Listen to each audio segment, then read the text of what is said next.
What's up, folks? Maximilian here, and welcome back to more Black Ops 2 with Maximilian. With the gameplay in the background running, we're actually going to talk about a little bit of the most important things that can possibly happen to Black Ops 2, and that is Treyarch paying attention to all of our quarrels, our complaints, our strifes, and our gripes, and addressing some of the issues that are in Black Ops 2. I don't know about you guys, but personally, I find the core gameplay of Black Ops 2 extremely good, extremely satisfying. It rewards people for working towards certain things. It takes away a lot of the BS of previous Call of Duty games, and then you go online with it, and it's totally out the window, and it just gets dumb and dumber because of things like lag compensation, huge lag issues, connections between players, and other things. It's all about the connection of the games and the internet and how the people play your games. And even if you're having an amazing game and the entire team backs out, well, that's a total bummer, and hopefully you guys are going to do something about it. Nonetheless, it looks like Treyarch is starting to listen to our complaints a little bit, because there is a lot of information recently arising from different employee Twitters on Twitter about Black Ops 2 updates. Now, let's talk about the first of these, some of them that I think are pretty necessary and some of them that should be really good for Black Ops 2. So the first one was the fix coming for double tap to care package, and the teammates can block it. And they say that their packages always get stolen.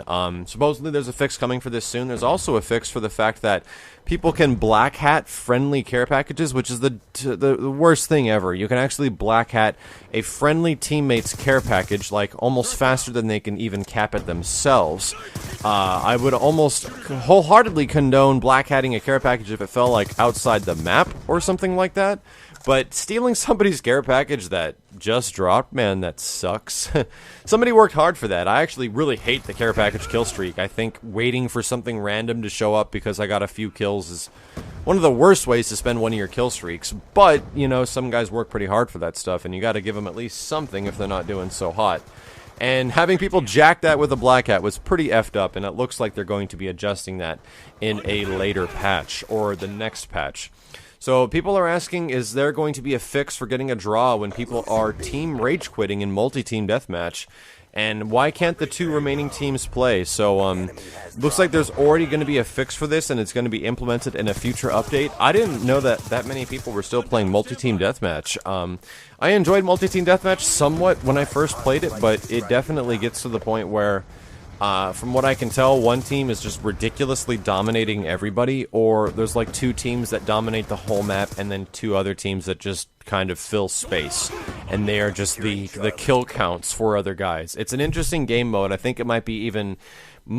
I think it's really designed for a competitive game type, and it might be better in like league play and stuff like that. Nonetheless, for you guys that play multi-TDM, there's a little bit of a fix coming soon. Somebody was saying that they noticed that when parties are split up because of like host selection or host dropping and things like that, that it doesn't put somebody as a host as a result of the best connection. It does it via the party leader. And I can totally see this actually being true, because I always lead my parties when I play Black Ops 2. And every single time the game would give me host. I swear to God, it happens at least 90% of the time. When I'm playing a game, host migration happens, and then I get host, and it makes the game unplayable for me, even more to the point that it was before. Lag compensation hits me really bad. Like, I don't even know if I've ever had a decent game where I was the host. It gets to the point where you're running after a guy, you put about 6 to 10 shots into his back. The good sir does a complete 180, turns around, and shoots you with what seems to be one bullet, and you die. That's the effect of lag compensation that I have. And the only way I can play the game at that point is if I use like an assault rifle and I play from a very medium to long range and just hope nobody stabs me in the back. There's the only way you can play. You can't run at people anymore, because you will lose absolutely every single close range gunfight. And supposedly they understand that this is an issue, and what's even better is that there was a response coming from the one of the developers saying that matchmaking, connectivity, and host selection are things that they're actively working on, and they will be tweaking.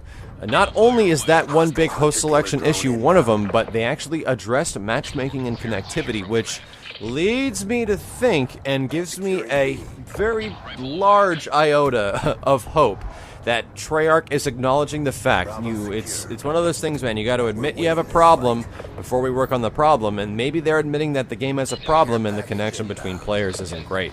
The biggest reason I say this is because David Vonderhaar would ask multiple times proof of this lag, like asking like we were crazy, you know, like none of us had strict proof of this happening, and it's just us complaining the fact that we're bad at these games.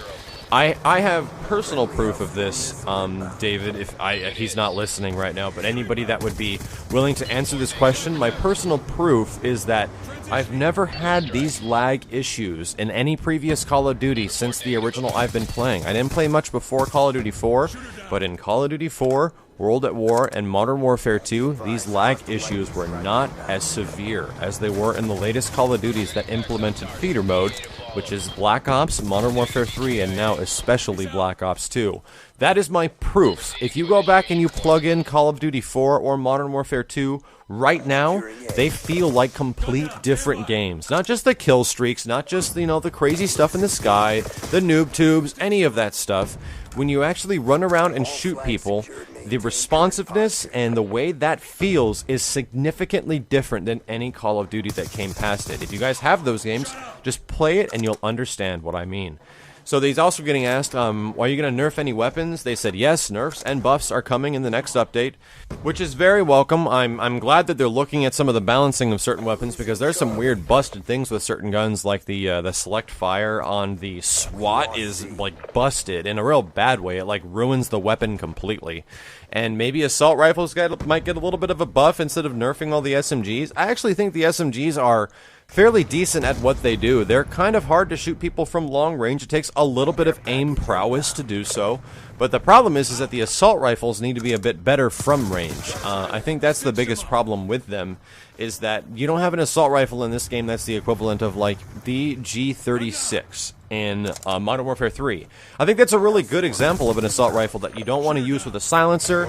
You just want to stick a red dot on that gun and enjoy it, because it shoots people from long range really well, and it can three-shot dudes from a fairly good distance, as long as you're accurate. There needs to be an assault rifle like that one, besides the select fire SMR or FAL, you know, things of that nature.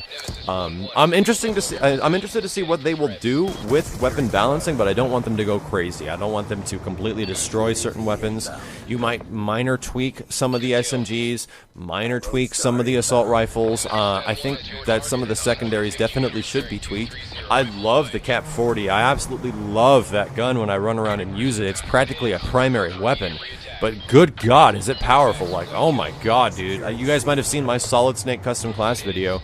You can really understand, man. I was getting 60 to 70 kills by just running around with an F and secondary weapon and fast mag. It's sick. It's practically a primary weapon. So I would appreciate a little bit of feedback from you guys of what you think about some of these changes. And if you are unfamiliar with any of this information, please leave a thumbs up below. I always like bringing you guys new details about Black Ops 2, especially stuff that isn't exactly out yet, that we can kind of have a discussion about before it comes in full force. So hopefully you guys enjoyed the gameplay and enjoyed the quick update. My name is Maximilian, signing out.